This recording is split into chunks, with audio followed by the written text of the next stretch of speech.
Hey, what a big week we got today. We got a lot of hoops upside the head, but we got to go with the NFL. You know, Bomani Jones is a race baiter that has failed at race baiting. Now, if you're going to be a race baiter and you're going to be an activist, be a good one. And maybe Bomani Jones is. He's made a lot of money at it, so I'll change my tune. He's been bad in terms of getting fired from every job that he's had at ESPN, whether it's the lowest rated radio show in ESPN history, an afternoon show that, my God, it was horrible. Then, of course, HBO special where everything was blamed on the white man. We don't need that act in our lives. Can't we all just get along? My answer is yes. I don't believe what I see and hear from guys like Bomani Jones is what's actual in this society. As I said, I live in a very mixed community. When I go to the Kroger, I go to the gas station, I go to Sundays, which is the ice cream place. I go to the CVS, I go to Big Red Liquors. Wherever I go, over here in and around my house, we got all kind of people. We got really rich people. We got really poor people. We got African Americans, white, Asians, Hispanic, you name it. We got it. And I got to tell you, I enjoy every kind of person. I don't know if they enjoy me, but I'm really nice in real life.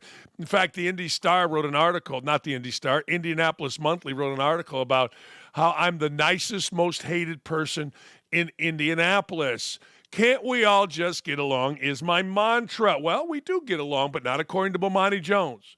No. Bomani Jones has to make everything, you know this, race-based. Let's hear from Bomani Jones, the oft-fired one, on the situation that has shifted now. It used to be black quarterbacks. Now it's black backup quarterbacks. Let's hear from Jones. Not sure if you saw in Cleveland, but the Browns continued what they've been doing, which is signing every black backup quarterback that they can find. The new backup is Jameis Winston, because you got to put him behind Deshaun Watson nasty ass to stop the fans from asking for something else. They couldn't bring Joe Flacco back behind him because it will wind up being some form of mutiny. You will notice the New England Patriots, I was surprised they did this. They went inside Jacoby Brissett. That's letting you know Jaden Daniels is coming to town. If I were Gerard Mayo, I probably would have tried to space this out a little bit. I don't know what white man is going to take the responsibility for this, but they asked for Boston to get behind the first black quarterback that they've ever wanted to have. They had Cam Newton, but it wasn't really on purpose, right? You got him and you got a Gerard, but you got to put Jacoby Brissett back there to stop the people from asking for something. I'm just saying, if I was Antonio Pierce, somebody else going to have to get Justin Fields. I just got here, baby. I had a hard enough time getting this job. Okay, I'm now. Not sure if you saw in Cleveland, but he's trying really well. We're a little bit of a mess today. He's trying really hard. I don't even know what that means. I know that he's talking really fast and he's talking about backup quarterbacks and the white man and all this. Why are we so quick to just be cool with saying the white man? Why are we? Why are we just so easy, the white man? You know, I'm getting a little tired of that. I really am. I'm getting very tired of that. The white man this, the white man that. That is no good. We don't need that action. How about we just talk about people? See, guys like Bomani Jones go right against Martin Luther King. They act like they're activists, but what they are is grifters, and there's a big difference. Somebody sees a wrong, they try to make it right. That's an activist. A grifter is somebody that tries to invent a wrong, act wrong, be a victim. You know, Martin Luther King famously said, hey, look, judge me by the content of my character, not the color of my skin. Well, I got to tell you, all I ever hear out of Bomani Jones and others is race this, white man that, white this, black this, blah, blah, blah, blah, blah, blah, blah, blah, blah, blah, blah, blah. They're only doing this because of white. They're only doing this because of black, and it's complete garbage. I don't know what the point was. Is the point was, listen, fellas, we only having white backup quarterbacks? Is it we're only having black backup quarterback? I have no idea, Gerard Mayo. I don't get it. I don't get that at all. But the truth of the matter is he's trying to sell something to you as a grifter. And that's who he is. He didn't start that way. I actually enjoyed Bomani Jones. I did. I enjoyed what Bomani Jones did on his first podcast. I thought to myself, this is really good. This is really interesting. Like, I thought he was, but then he just said, okay, all right, this ain't working. Nobody knows who I am. I couldn't be a player, ER. I couldn't be anything as a coach. I couldn't be in sports, so I've got to be a freaking grifter. And that's all this is. Look, a grifter makes stuff up when it's not there to benefit them. An activist sees a wrong and says, you know what, that's wrong. That's absolutely wrong. We need to right this wrong. And the fact of the matter is, Bomani Jones is nothing more now than a grifter. I don't think he started out being a grifter. I don't think so, but he is now. And it's unfortunate. And the truth of the matter is, most of you are saying, and maybe we shouldn't have led with this, because most of you are saying, who in the hell is this guy? I don't even know who this guy is. And you'd be right. No, you'd be absolutely right. But the fact of the matter is, it's the world that we live in. When you can't do and you can't get an audience, go to the cap money, yo. Try the cap money. Become a dude. Become somebody that, see, he's sitting at a table. He's sitting at a microphone, which means somebody somewhere somehow either paid him or asked him to speak. Now, if somebody said to me, hey, Dan, why is Bomani Jones speaking at this conference? I would say, well, they obviously want a racist slant. I mean, he's not a business guy. He's not somebody that, we will go and say, well, God dang, I want to know how he has done it. Like, see, McAfee and Stephen A. Smith, if you're a young broadcaster, you got to go, hey, here's the deal. I want to learn from these guys. Bomani Jones, the only thing you're going to learn from Bomani Jones is how to grift, how to work a situation that has nothing to do with race and make it racial and hope you can profit off of it. And if you can do that, well, guess what? You're going to have every white dude, except for those of us here on OutKick, you're going to have every white dude shaking in his boots because, well, ESPN kept this clown on for years. Why? Because the white dudes in Building 4 were too afraid to say, hey, dumbass, you're killing our product. You were a DEI hire. We thought there was something there. There isn't. Audiences don't like you. They don't get you. They don't want you. You're out. But they didn't do that. They kept moving him around. Why? Because they were afraid of the R word, the dreaded R word, racist. Oh, you're racist. Look, truth of the matter is, nobody should be afraid to be called a racist anymore. You can't swing a dead cat without someone calling you racist. Here at HSE, Hamilton Southeastern High School, which is just down the road, they fired an incredibly incompetent African-American woman. Incredibly incompetent. This is a big old high school, 4,000 or 5,000 kids. Incredibly incompetent, and they're going to hire a white dude. Oh, my God, this is racist. No, it's not racist. It's simply we got an incompetent woman, black, it happens to be black, running our school. We got to get her ass out before the school goes to hell. Who's the best candidate? This guy. That's just the way the world works, boys and girls. All right, yesterday, something happened after another loss for Michigan basketball. Man, I got a lot of race stuff in this. This is actually pretty funny. No, this is really funny. So, Juwan Howard is ridiculous. Juwan Howard, we know he slapped over the top while he was being held back. A coach at Wisconsin, Joe Krabanoff. We know he got in a physical, almost whatever, altercation with the weight coach because the weight coach was tired of Juwan Howard's son's pain-in-the-ass approach and attitude. I mean, we got the whole deal with Juwan Howard. Well, yesterday, it's the white man. Yeah, it is. It's the white man's fault. Here you go. The guy asking the question is Charles Hellman. He's a staff writer at the Minnesota Spokesman Recorder, which is basically a black newspaper. I'm a longtime black journalist who works hard at what I do. Yeah, here you go. So here's this longtime black journalist asking a very journalistic question. Listen to this nonsense. Folks, recorder, Coach, I'm right here. First of all, we're praying for you that your health will Thank improve. you, brother. Appreciate that, man. There's 3 black coaches in this conference, and throughout the season, each one of you has been put on a hot seat by the white media. I'm hoping that you survive this, but because we know black coaches sometimes don't. Thank you. But can you speak on just the fact that the 3 of you are doing the job that you've been hired to do, representing as coaches? There was black kids in the stands today that got to see you coach, and we'll see the other 2 black coaches during this tournament. Can you just speak on that? Is that unbelievable? Yes, brother. Oh, man. It gets worse, actually. 3 black coaches on the hot seat. Well, they all stink. Nah, they don't stink. He stinks. Woodson's making a comeback. Ben Johnson just needs a little time. Minnesota's a shithole and always has been. But Ben Johnson's one of theirs. But, hey, look, the white media didn't make Michigan go 8-24. The white media didn't make Mike Woodson lose to every good team he's played.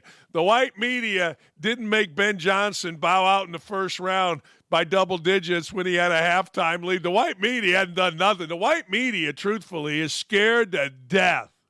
The white media is scared to death of every black person alive in sports.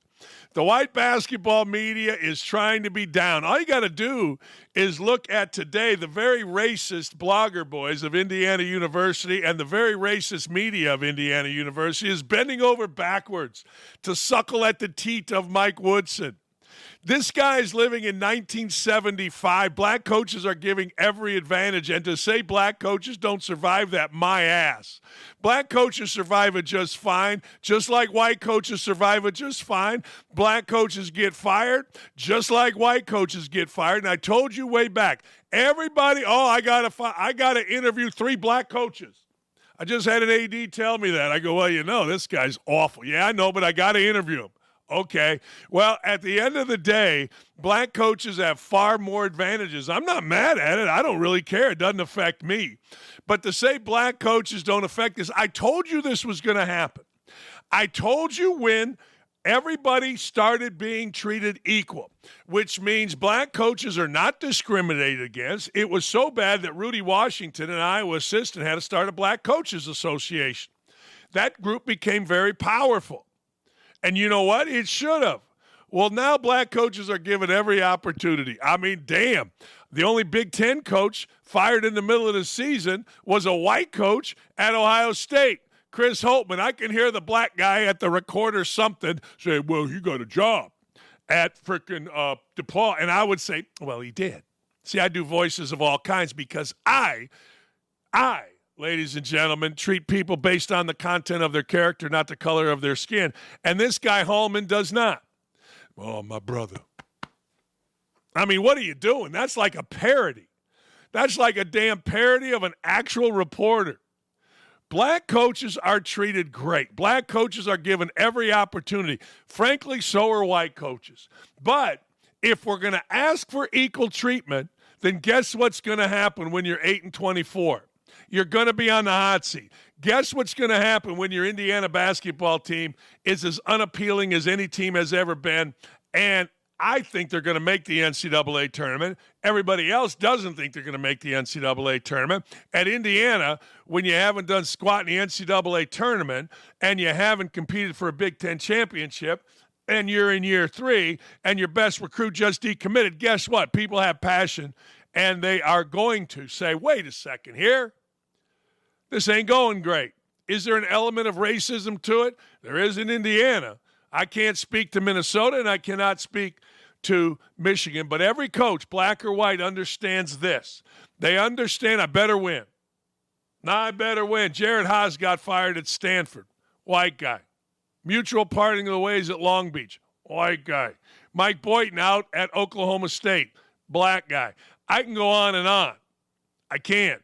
I can go on and on and on. White guy fired. White guy hired. Black guy fired. Black guy hired. See, I knew this was going to happen. I get a kick out of it. I do. I get a kick out of it. If you're going to be equal, which is great, and you're going to push for head coaching jobs, guess what? You're going to be under scrutiny when, just like every white coach, black coach, Hispanic coach, whatever coach, if you don't win, you're on the hot seat, period. If you're Matt Crenshaw over here at IUPUI and your name is in the rafters and you have the worst GPA on campus and your team is like 2 in a million and you're the only win for Detroit and you're like 10-90, I don't give a damn if you're black, you're white, you're going to get fired.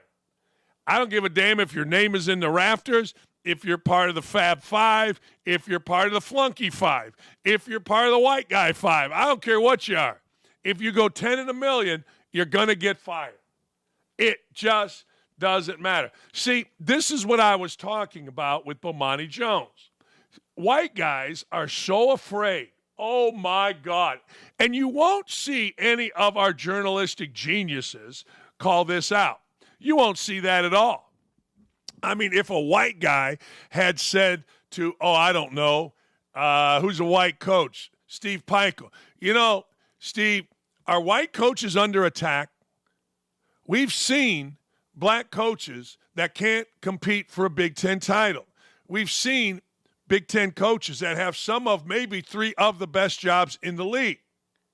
But the only coach that was fired halfway through the year was a white coach, Chris Holtmann, who had a winning record. Coach, do you think white coaches are under attack by the black media? Could you imagine? Oh, my God, people would lose their mind. There would be chaos in the streets. Mayhem. Oh, my God. Well, the truth of the matter is none of it matters. Sports is the great meritocracy, or at least it should be. And coaching, I got to tell you, 2 things. 1, you lose. 2, people don't come. You got a problem. You got a big problem. And, you know, the old sage from the Minneapolis Recorder, the brother standing in solidarity is a fool, is a damn fool. And if the United States Basketball Writers Association had any balls, they would take his credential immediately because he's a racist. But they won't. I guarantee you they would if it was a white dude asking a white coach that very same question. Hey, by the way, speaking of that, we got not speaking of that. Did you see Joe Biden came out in support and said and made a big deal about the suicide of the transgender girl, which is very much in question and has still had nothing to say about Laken Riley. Our president is a disgusting human being. Here's white media. The white media made Juwan Howard since following the white guy, John Beilein. The Beilein effect has wore off like it did for Mike Davis, following Bob Knight, like it does for most coaches. It's really funny. Oh, boy. Anyway, another week, another diva wide receiver. Yeah, we got another one. We always have them. We got diva wide receivers coming out the yang, ladies and gentlemen. This time, with the recently traded Jerry Jeudy throwing shade at his former team, the Denver Broncos, Roddy White takes aim at Sean Payton. Of course he does. Here's what Roddy White had to say. I heard the Browns were interested in me even 2 years ago to actually be here. It's a surreal moment. So I feel I'm at the right spot because they've been trying to get me for a long time. I feel like I'm wanted here. As a player, you always wanted to be a place where you feel wanted and you want to make it feel like home and want to be wanted. So this is a great feeling. Okay. I don't know that that's going after Sean Payton. I don't think that's going after Sean Payton. I think it's going after and being happy to be in Cleveland. I didn't check this out before the show, and I should have. I don't think that has anything to do with Sean Payton. Yeah, of course, he wasn't wanted. Let me tell you something. If you don't sign a player or you trade a player, you're not wanted. But I don't think that's a shot even a little bit at Sean Payton.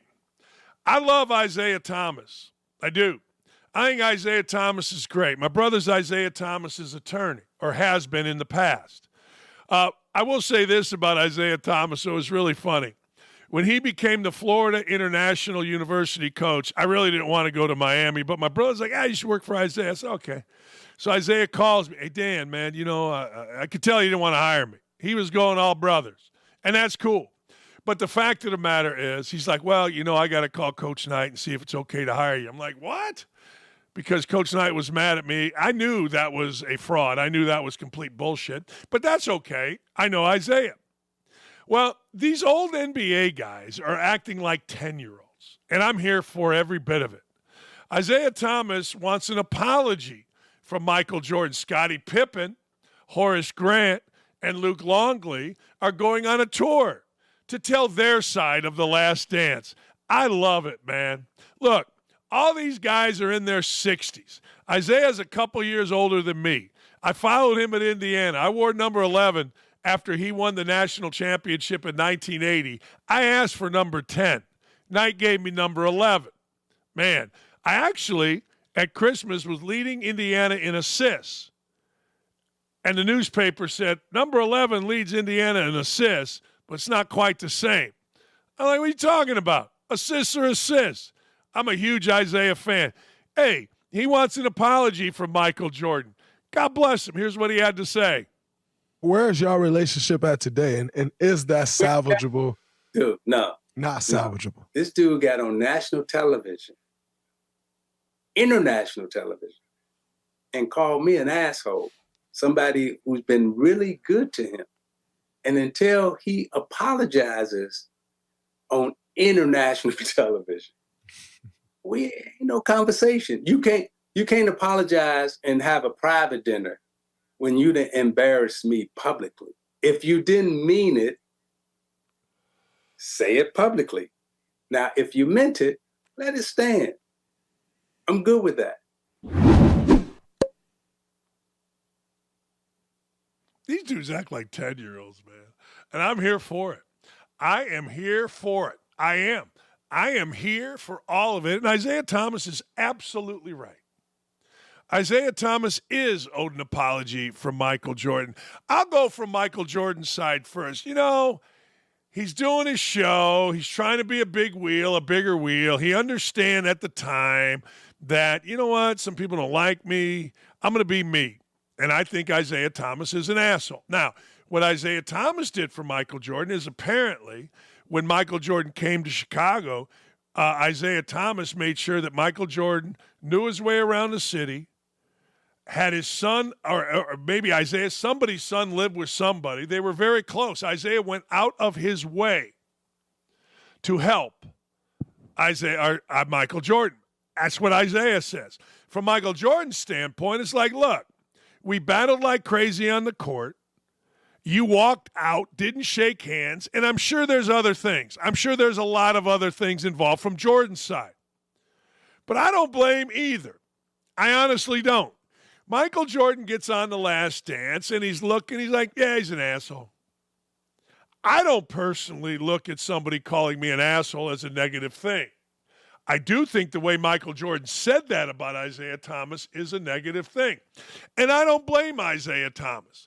Hey, look, apparently Michael Jordan reached out privately. At least that's what I'm gaining from this conversation with Draymond Green. And that's great. But Isiah's not wrong. I mean, if you're going to call somebody, and he's right about the international TV, I mean, that Last Dance thing was seen forever. And in promotion, Jordan promoted it internationally. It's Michael freaking Jordan, for crying out loud. What the hell you think? Michael Jordan comes out and calls Isiah Thomas or Larry Bird or Magic Johnson or any of his contemporaries an asshole. Guess what? It's international news. It was so big that we're talking about it. That's how big it is. He ain't wrong. Hey, look, man. If you want to apologize, awesome. And there's a very simple way to do it. Next time you're doing one of your press conferences, say, you know what? I misspoke about Isiah. Yeah, I'm really sorry about that. I got ahead of myself. You know what I did? I went out and I just kind of made a flippant comment, and I regret it. It's really simple. Assuming Michael Jordan feels that way. I don't blame Isiah a bit. Like, people think this is an absurd request. It's not, and I'll tell you why. Because when Isiah Thomas deals in the real world, he's got to deal with it. People that don't have to deal with it think that, well, that's absurd, don't even worry about it. Well, you got to deal with it. Michael Jordan's the most popular athlete in the world right now. So guess what? Isaiah's got a deal, and he doesn't want to. He doesn't think he should. He thinks he's earned the right, certainly, and he has in the NBA community, not to have that. Like, I don't know going back whether Russell and Chamberlain ever called each other assholes publicly, but I do know they had dinner before they played. You know, I don't know that Bird, Mad, I don't know whether these guys called each other assholes publicly. I don't know. But the most popular documentary of all time was Last Dance. Everybody watched it. Why? Well, because it's Michael Jordan, but two, because it was a pandemic and we had nothing else to do. And what the hell are we going to watch? I was so desperate, I was betting Russian table tennis. Turns out it was fixed. So this became a massive deal. I like Isiah Thomas. I stand with Isiah Thomas on this, and whoever writes up the video clip on this, please put I stand with Isiah. If Jordan got something to say publicly, which he did, you don't apologize privately, which apparently he did. You have the balls. You walk like a man. See, you guys all think Michael Jordan is this killer competitor. Certainly he is on the basketball court, but he's also a bit of a douchebag. I mean, he's been kicked out or not being allowed to be admitted to a variety of different country clubs all around Chicago. Why? Because he doesn't pay his gambling debts. You think some billionaire from Skokie gives a rat's ass about Michael Jordan belonging to the same club he does? Slapdick Johnny does. But you think no. So Michael Jordan is a bit of a fraud and a bit of a pussy when it comes to this. He really is. I mean, doesn't pay his gambling debts, makes these claims, hides behind whatever he's hiding behind, and Isiah has called him out and said, look, don't do this privately. Do this publicly. But I got to tell you, I do think this is pretty funny. I do think that as we get into our 60s, I love this stuff. I mean, 60's the new 40. I mean, you look like this, you got women hanging all over you, you understand. And I can only imagine what it's like for Isiah, what it's like for Jordan. You know, you go around and it's a mob scene everywhere you go. That's Isiah Thomas, that's Michael Jordan, that's Larry Bird, that's Magic Johnson. You know what I'm saying? It's awesome. No, it really is. So keep the fight. I support Isiah. And I've always thought, look, I like Michael Jordan. He said some very nice things to me at a number of different times to friends in private conversations. And he should, because I'm a great guy. But come on. I mean, if you're really a dude, if you really got a set on you like everybody in the world thinks you do, you reach out, you say nationally, Isaiah's not wrong. But I'm going to tell you right now, that ain't never happened. I mean, there is no shot Michael Jordan does that. Why? Pride. Pride. Dangerous, awful, the worst. Bible says don't. Well, Jordan, could you imagine? That would be like him acquiescing. It would be like him paying a gambling debt. It would be like him admitting, yeah, that wasn't great. Pride. Pride's a mother. And too much pride will kill you. Too much pride will send you burning in hell, baby. And Jordan's got too much of it. So, Isiah, I love what you did. You're making sense to me. You're just telling your truth and your side. Too often we don't want to hear anybody's side but the superstars. Oh, my gosh. Tiger Woods said this. Shut up. Those people are idiots. They're no different than you. They're just really good at golf and really smart businessmen. But other than that, child, please. The dude was stooping a Perkins waitress when he could have, please. Stop. Anyway, that's my story, and I'm sticking to it. Dan Dakich stands with Isiah Thomas, and if anything else is presented by OutKick, I'm going to fight somebody. I'm going to fly to New York, and I'm throwing hands with my people. Hey, by the way, speaking of throwing hands, an update. A couple years ago, I got killed nationally because I said I was going to go fight the Scottsburg, Indiana School Board. Fast forward, $5 million missing from the Scottsburg, Indiana School Board. How about that? the superintendent, a guy whose kid tried to extort $5,000 out of me, and a guy who ripped me, he's at the head of it. He has since, because I'm on his ass, deleted Twitter. Look, when I tell you stuff, I've thought about it. When you say, Dakich, he don't know nothing. No, you haven't thought about it. I have. So give me a little bit of credit. This is the dumbest thing I've heard. In fact, I'm going to put my cheaters on. This is so stupid. This is the dumbest thing I have ever heard in my entire life. And I live a life of hearing and saying dumb things. I'm going to get this right. Dawn Staley is mad that a CBS Update Minute called one of her players, Camila Cardoso from Brazil, a giant Brazilian woman. She's mad about that. Here, let's hear it. This is JR from the JR Sport Brief with a CBS Sports Minute, sponsored by LL Flooring. LL Flooring, every step covered. March Madness is upon us. Selection Sunday is only a few days away, and we even have teams that have won their conference tournaments and have automatic bids. But if I'm being honest, I'm more excited for the women's tournament. I'm ready for Angel Reese, Caitlin Clark, and the giant Brazilian woman from South Carolina that knocks people over. Forget the guys. Where are the women? I'm ready. On JR.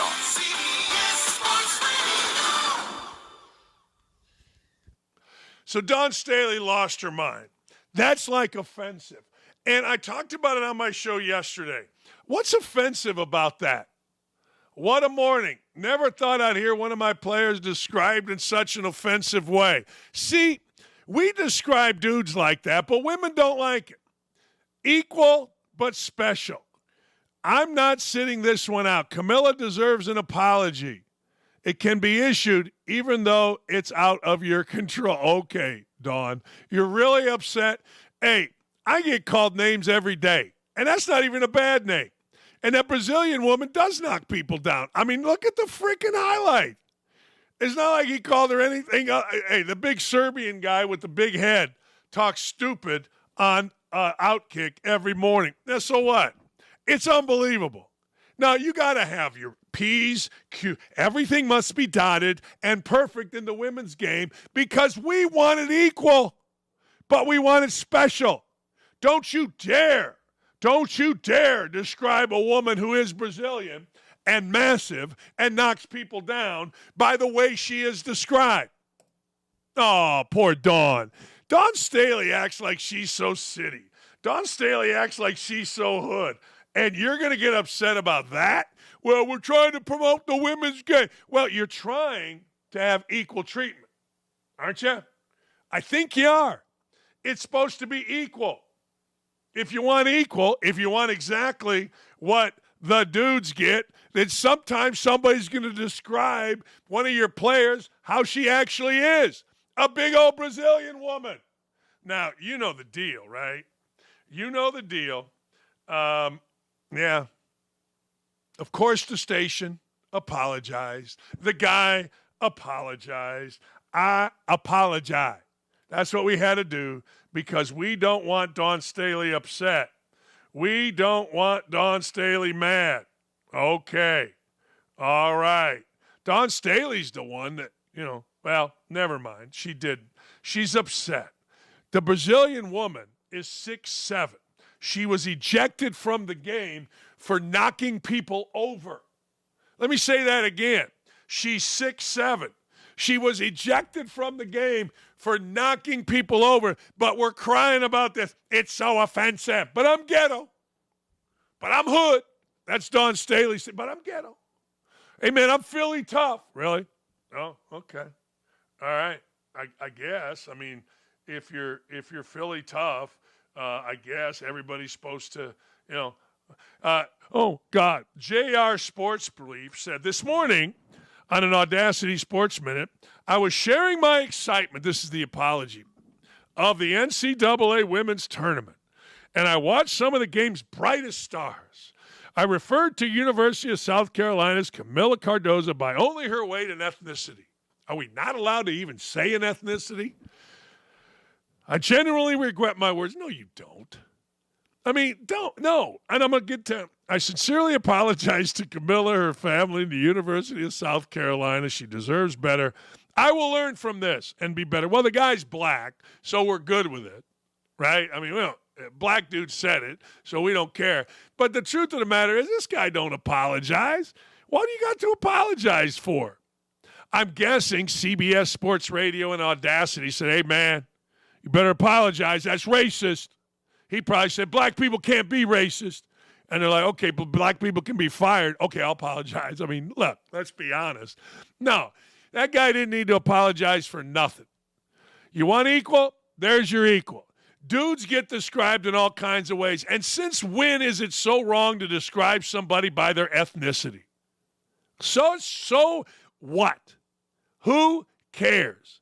But that's the world we live in, baby. We got to be a victim. Now somebody, well, Dawn Staley, she's only protecting her player. No, stop it. Stop it.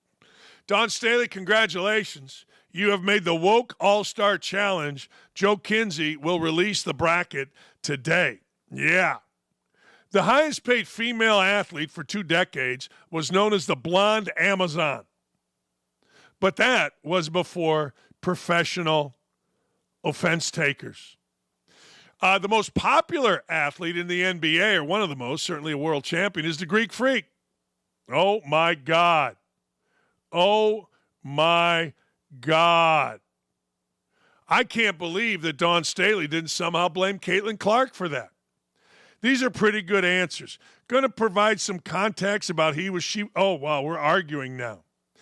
Dan, you know Dawn Staley will 100% have a job at ESPN when she's done. She's one of the big race pushers. Yeah, man. Yeah. If a white dude said that, he'd be on his ass. I think it's really, really funny. I think it's really, really funny. Jeremy Matthews says, hey, yo, Coach Staley, facts don't care about your feelings. Sure they do. If Dawn Staley speaks, we must acquiesce. Dawn Staley, that's what I got for you. Shut up. There's bigger fish to fry than some guy accurately describing one of your young ladies. Am I allowed to say that? One of your ballers, yo. How about that? I'm hood, too. Gary, Indiana.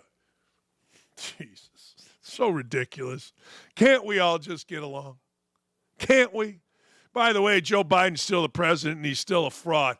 When we come back, he is. He's horrible. I can't stand him. He's the worst. What did he lie about today? The great Riley Gaines joins us. This is going to be good, man. They are suing. They are suing the NCAA. I'm here for all of that. We'll be right back.